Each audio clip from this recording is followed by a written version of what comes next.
আসতেছিলাম, তো ওইখানে আর কি মেম্বার নিয়ে বলতেছে যে ভাড়া নিয়ে যাবো, কোথায় নিয়ে যাম। এই তো তখন চাউল বস্তা উঠাইনু, উঠাই ধরিয়ে আসেনু। এইখানে তো আসি এখান থেকে মেম্বার আটকাই দিল। কোনটা থেকে কোনটা নিয়ে যাবো হবে? এই ঢাবাডিয়া উঠাইছেন কোথা থেকে? গোবিন্দপুর থাকি, গোবিন্দপুর কোন জায়গা থেকে? ইউনিয়ন কাউন্সিল থাকি। ইউনিয়ন কাউন্সিল থেকে এই ঢাবাডিয়া নিয়ে যাবো। ঢাবাডিয়া কার কাছে? যে নাম ওই জায়গার দোকানদার আর কি, নাম বললেনি? না ওই খালি কথা নিয়ে নিয়ে আসেন।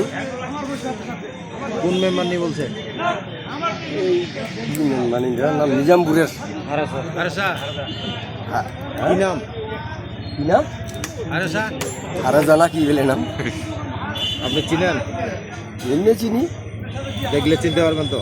হ্যাঁ, আপনার বাসা কোথায়? চাল এখানে 12 বস্তা চাউল আছে আর 1 বস্তার ডাল। কি কি আছে? 12 বস্তা চাউল, 1 বস্তার ডাল। ভাড়া কত হচ্ছে? ভাড়া ঠিক হয় নাই, কত ওইখানে যা দিব।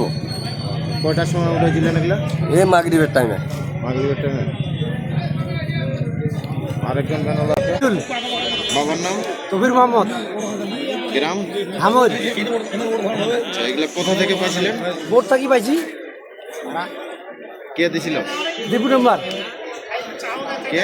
দীপু নাম্বার কোথাকার মেম্বার উনি? দারুলের। কোথায় নিয়ে যেতে বলবো? ইউনিয়ন পরিষদ থেকে কোথায় নিয়ে যাবো? এখন ঢালাপাটিয়া নিয়ে এসে কইছে কার দোকানে বা কোন জায়গায়? দোকান টোকান কিছু করে তো নিয়ে এসো, তারপরে ব্যবস্থা হতো। কয় বস্তা আছে? 21 বস্তা কি এগুলা? চাউল। ভাড়া কত হয়েছিল? ভাড়া তো দাম হয় নাই, আমি ওদিক গেছি, ভাড়া কত মালিক আর বলে আমি পারবো না। খালি মুসুর ডাল কালাই কেনে আনি একটু পিছিয়ে আমরা।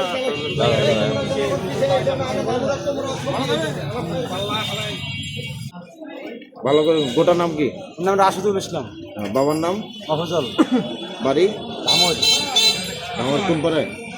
চৌধুরী পাড়া। এগুলা কোথায় পাইছিলেন? পাইছি। কে দিল? দীপু নাম্বার। কয় বস্তা? 5 বস্তা। কি আছে এগুলা? মুসুর ডাল। মসুর ডাল 5 বস্তা। কোথায় নিয়ে যাওয়ার কথা? ঢালাপাটিয়া।